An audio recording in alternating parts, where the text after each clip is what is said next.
నిన్న ఢిల్లీ అయితే వెళ్ళటం జరిగింది. ముఖ్యంగా చంద్రబాబు గారు ప్రజలకు ఒక హామీ ఇచ్చారు. 2027 జూన్ నాటికి, అంటే వచ్చే గోదావరి పుష్కరాల కంటే ముందే పోలవరం ప్రాజెక్టును ప్రధాని చేతుల మీదుగా జాతికి అంకితం చేస్తామని చెప్పి రాష్ట్ర ప్రజలకు చంద్రబాబు గారు ఒక హామీ అయితే ఇచ్చారు. మనం గత 5 ఏళ్లు వెనక్కి వెళ్తే జగన్మోహన్ రెడ్డి హయాంలో ఇరిగేషన్ మినిస్టర్లుగా ఇద్దరు చేశారు. ఒకటి అనిల్ అయితే, రెండోది అంబటి రాంబాబు. వీళ్ళిద్దరూ కూడా పోలవరం ప్రాజెక్టులో కనీసం 2% పనులు కూడా ఈ 5 ఏళ్లలో చేయలే. వాస్తవానికి ఈ ప్రాజెక్టు జగన్మోహన్ రెడ్డి హయాంలోనే పూర్తయి ఉండాలి. ఏ రోజు కేంద్రాన్ని నిధులు ఇవ్వమని కానీ పోలవరం ప్రాజెక్టుకు సహకరించమని కానీ జగన్మోహన్ రెడ్డి అడగలేదు. సరిగదా అంటే ప్రాజెక్టును పూర్తి చేసి 100 అడుగుల మా నాన్న విగ్రహం పెడతానని చెప్పి జగన్మోహన్ రెడ్డి అప్పట్లో కబుర్లు చెప్పాడు. ఏదో బుల్లెట్ అని చెప్పి అనిల్ అయితే అసెంబ్లీలో డైలాగ్ కూడా కొట్టాడు.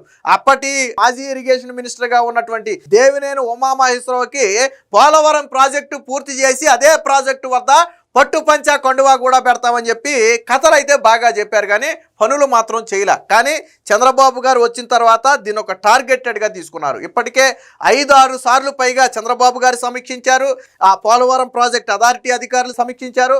కేంద్ర జలశక్తి శాఖ అధికారులు సమీక్షించారు.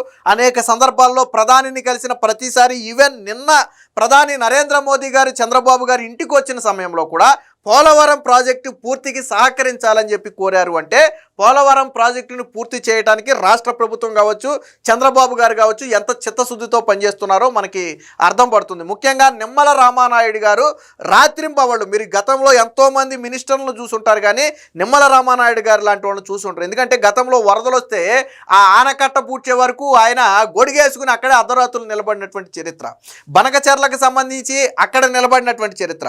ఈవెన్ ఈరోజు పోలవరం ప్రాజెక్టు పనులు జరుగుతుంటే రేయింబవళ్ళు అక్కడే ఉండి దాన్ని పరిశీలిస్తున్నటువంటి చరిత్ర. సో అంటే చంద్రబాబు గారు ఏదైతే దిశానిర్దేశం చేశారో దానిని తూచా తప్పకుండా పాటించడంతో పాటు ఇచ్చిన మాటకు కట్టుబడి రాబోయే పుష్కరాల కంటే ముందే పోలవరాన్ని పూర్తి చేయడం కోసం నిమ్మల రామానాయుడు గారు అహర్నిశలు శ్రమిస్తున్నారు. ఖచ్చితంగా ఇరిగేషన్ శాఖ పనితీరును 100కు 100% మెచ్చుకోవాల్సిందే. అది మనం చెబుతున్న మాట కాదు, పోలవరం ప్రాజెక్టు పనులను దగ్గరుండి చూస్తున్నటువంటి వాళ్ళు చెబుతున్నటువంటి మాట.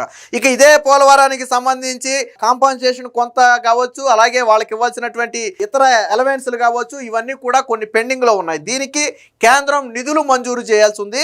వాటిని కూడా నిన్న చంద్రబాబు గారు అయితే కోరటం జరిగింది.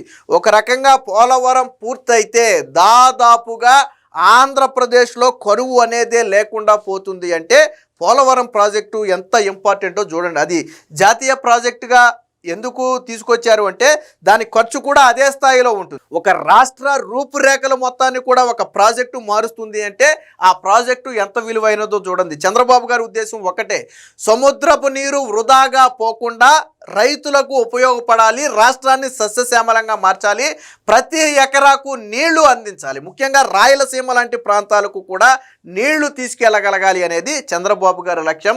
ఆ ఉద్దేశంతో ప్రారంభించింది ఈ పోలవరం ప్రాజెక్టు. 2014 నుంచి 19 వరకు కూడా పోలవరాన్ని పరుగులు పెట్టించారు.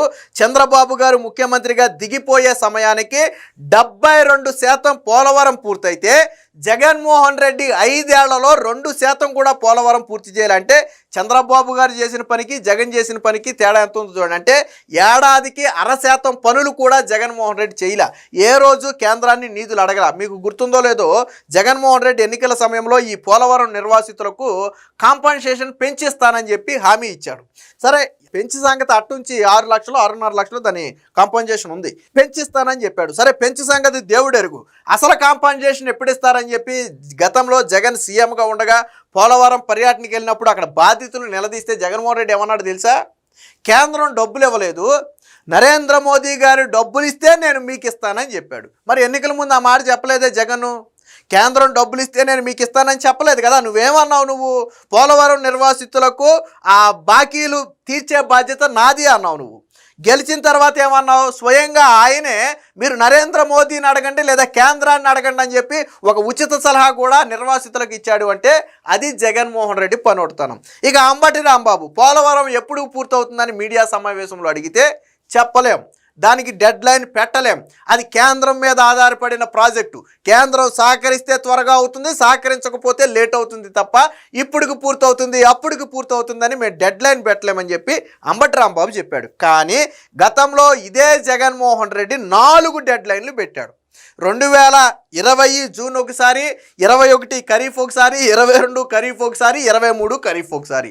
అంటే మొత్తం 4 డెడ్ లైన్లు జగన్మోహన్ రెడ్డి పెట్టి 2023 తర్వాత అంబటి రాంబాబు ఇరిగేషన్ మినిస్టర్ అయిన తర్వాత ఇక ఎప్పుడుకు పూర్తవుతుందో మేము చెప్పలేమన్నాడు. ఎందుకంటే అప్పటికే 4 డెడ్ లైన్లు పెట్టి అబాసు పోలయ్యారు, నవ్వులు పోలయ్యారు. కాబట్టి డెడ్ లైన్ కూడా పెట్టడానికి భయపడినటువంటి చరిత్ర గతంలో వైసీపీ పార్టీది. కానీ చంద్రబాబు గారు ధైర్యంగా దమ్ముగా ఒక మాట చెప్పారు, వచ్చే పుష్కరాల నాటికి 600 సరే ఎట్టి పరిస్థితుల్లో పోలవరం ప్రాజెక్టుని జాతికి అంకితం చేస్తాం, రాష్ట్ర ప్రజలకు ఇచ్చిన మాటను నిలబెట్టుకుంటామని చెప్పారు. అలాగే అమరావతి కూడా ఒక డెడ్ లైన్ పెట్టారు, 2028 నాటికి అమరావతి ఫస్ట్ ఫేజ్ పూర్తి చేస్తామని చెప్పి ఒక హామీ ఇచ్చారు. సో అంటే దమ్మున్న ప్రభుత్వం అయితే, పని చేయగలగాం అనే నమ్మకం ఉన్న ప్రభుత్వం అయితే ఒక డెడ్ లైన్ పెట్టి పనిచేస్తుంది. సరే డెడ్ లైన్కి 3 నెలలు 6 నెలలు అటు ఇటు అవ్వడం అనేది పెద్ద సమస్య కాదు. అంత పెద్ద పెద్ద పనుల్లో కొద్దిగా అటు ఇటు అవ్వచ్చు. కానీ ఆ డెడ్ లైన్ పెట్టే దమ్ము కూడా గతంలో వైసీపీ పార్టీకి లేదు. పెట్టిన 4 డెడ్ లైన్లలో కూడా చేతులు ఎత్తేసినటువంటి చరిత్ర వైసీపీ పార్టీది. పోలవరం అనేది ఖచ్చితంగా ఆంధ్రుల జీవనాడి. ఈ ప్రాజెక్ట్ ఇప్పుడు వాస్తవానికి మన దగ్గర ప్రాజెక్టు కడుతుంటే 4-5 రాష్ట్రాలు అబ్జెక్షన్ తెలుపుతున్నాయి. ఎందుకు తెలుపుతున్నాయి అంటే ముఖ్యంగా వరద నీరు, వాస్తవానికి ఏ రాష్ట్రానికి ఈ ప్రాజెక్టు వల్ల నష్టమేమి ఉండదు. ముఖ్యంగా వరద నీరు మొత్తాన్ని, సముద్రపు నీరు మొత్తాన్ని, వర్షాలు పడినప్పుడు వచ్చినటువంటి వేస్ట్గా సముద్రంలో కలుస్తున్నటువంటి జలాలు మొత్తాన్ని కూడా పోలవరం ప్రాజెక్టు ద్వారా ఒడిసి పట్టాలి అనేది చంద్రబాబు గారి నిర్ణయం. సో ఇది ఇతర రాష్ట్రాలకి ఇబ్బందిగా కూడా మారిందనుకోండి, సరే అది వేరే విషయం. దీనికి సంబంధించిన వార్త వచ్చింది, ఒకసారి చూద్దాం. పోలవరం పూర్తికి సహకరించండి, వచ్చే ఏడాది గోదావరి పుష్కరాలపు పోలవరం ప్రాజెక్టు నిర్మాణం పూర్తి చేయాలని లక్ష్యంగా పెట్టుకున్నామని, అందుకు కేంద్ర ప్రభుత్వం నుంచి పూర్తి సహాయ సహకారాలు అందించాలని చెప్పి చంద్రబాబు గారు కేంద్ర జలశక్తి శాఖ మంత్రి సిఆర్ పాటిల్ని అయితే కోరటం జరిగింది. రాష్ట్రానికి చెందిన వివిధ అంశాలను కేంద్ర మంత్రుల దృష్టికి తీసుకురావడానికి ఢిల్లీ వెళ్ళిన చంద్రబాబు గారు నిన్న సోమవారం మధ్యాహ్నం నాడు అతని క్యాబినెట్లోనే కేంద్ర మంత్రిని అయితే కలవడం జరిగింది. సో చంద్రబాబు గారితో పాటు రామ్మోహన్ నాయుడుతో పాటు అలాగే ఎంపీగా ఉన్నటువంటి కృష్ణదేవరాయలతో పాటు మంత్రి నిమ్మల రామానాయుడుతో పాటు ప్రధాన కార్యదర్శి సాయి ప్రసాద్ కూడా ఉన్నారు. సో అంటే అటు అధికారులు నాయకులు కూడా కలిసి వెళ్ళారు. ఎందుకంటే నాయకులు మామూలుగా అడుగుతారు, కానీ అధికారులు దాని టెక్నికల్ ఇష్యూలన్నీ కూడా వివరించాల్సింది అధికారులే కాబట్టి అధికారులను కూడా తీసుకెళ్లారు. సో ఎప్పటికే 5 సార్లు ప్రాజెక్టును సందర్శించి పనులను సమీక్షించాను. ఒడిశా, ఛత్తీస్గఢ్ రాష్ట్రాల్లో ప్రజాభిప్రాయ సేకరణ పెండింగ్లో ఉందన్న కారణంతో 2011లో ఇచ్చిన సాఫ్ట్ వర్క్ ఆర్డర్ ఉత్తర్వులను దఫదఫాలుగా పొడిగిస్తున్నారు. సో ఆ ఉత్తర్వులను పూర్తిగా ఉపసంహరించుకోవాలని కేంద్రాన్ని కోరారు. అలాగే ప్రస్తుతం కుడి కాలువ పనులు 95% పూర్తయిపోయాయి, ఎడమ కాలువ పనులు 78% పూర్తయ్యాయి.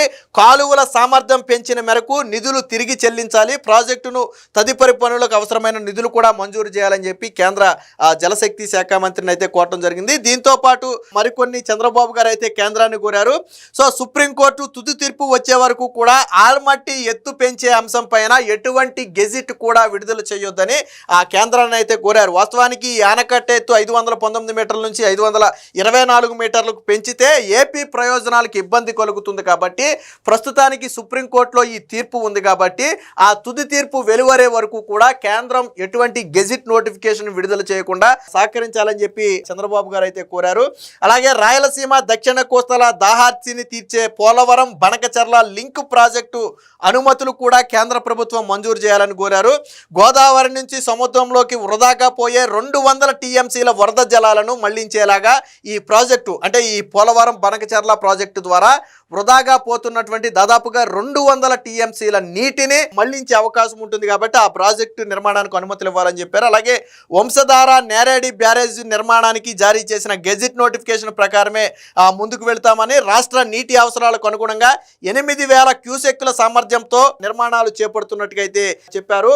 సో దీనికి అవసరమైనటువంటి భూసేకరణ కోసం అంటే ఒడిశా ప్రాంతంలో కొంత కలుస్తున్న నేపథ్యంలో దీనికి అవసరమైనటువంటి భూసేకరణకు కూడా కేంద్ర ప్రభుత్వం చొరవ చూపాలని చెప్పి చెప్పడం జరిగింది. అలాగే నిమ్మల రామానాయుడు గారు కూడా మాట్లాడారు, ఒకసారి చూద్దాం. 2027 జూన్లో పోలవరం జాతికి అంకితం, ప్రధాని చేతుల మీదుగా చేయిస్తాం. జలవనరుల శాఖ మంత్రి నిమ్మల రామానాయుడు నిన్న కేంద్ర జలశక్తి శాఖ మంత్రిని కలిసిన తర్వాత కూడా నిమ్మల రామానాయుడు గారు అదే మాట అయితే చెప్పడం జరిగింది.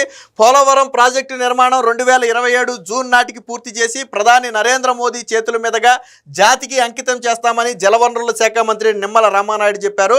5 ఏళ్ల జగన్ పాలనలో పోలవరం ప్రాజెక్టు ప్రశ్నార్థకమైపోయిందన్నారు. అది ఎప్పటికి పూర్తవుతుందో చెప్పలేమని, గత పాలకులు చేతులెత్తేసిన దుస్థితి నుంచి వచ్చే ఏడాదికి పూర్తి చేస్తున్నామని సగర్వంగా ప్రకటించే స్థాయికి తీసుకొచ్చామని గుర్తు చేశారు. సోమవారం చంద్రబాబుతో కలిసి కేంద్ర జలశక్తి శాఖ మంత్రిని కలిసిన అనంతరం ఆయన మీడియాతో మాట్లాడారు. పోలవరం సత్వర పూర్తికి అన్ని రకాల సహాయాల సహకారాలు అందిస్తామని చెప్పి ఆ పునరావాసం అలాగే పరిహారాలకు సంబంధించిన నిధులు సకాలంలో సమకూరుస్తామని చెప్పి కేంద్ర జలశక్తి శాఖ మంత్రి చంద్రబాబు గారికి హామీ ఇచ్చినట్టుగా కూడా చెప్పారు. అలాగే 2వ దశలో కీలకమైనటువంటి భూసేకరణ పునరావాసం కూడా వెంటనే నిధులు మంజూరు చేయాలని చెప్పి కోరారు. ఏటా గోదావరి నుంచి సముద్రంలో కలిసిపోయే 3000 టీఎంసీ జలాల్లో కొంత ఉపయోగించుకుని రాష్ట్రాన్ని కరువు రహితంగా మార్చేందుకు ప్రతిపాదించిన పోలవరం నల్లమల్ల సాగర్ ప్రాజెక్టు బనకచర్లను ఏదైతే అన్నామో ఆ ప్రాజెక్టుకు సంబంధించినటువంటి అనుమతులు కూడా ఇవ్వాలని, అలాగే తెలంగాణతో ఉన్నటువంటి సమస్యలు ఏవైనా ఉంటే వాటిని మేము కూర్చుని పరిష్కరించుకుంటాము, సామరస్య వాతావరణంలోనే సరి చేసుకుంటాము, ఇరు రాష్ట్ర ప్రయోజనాలకు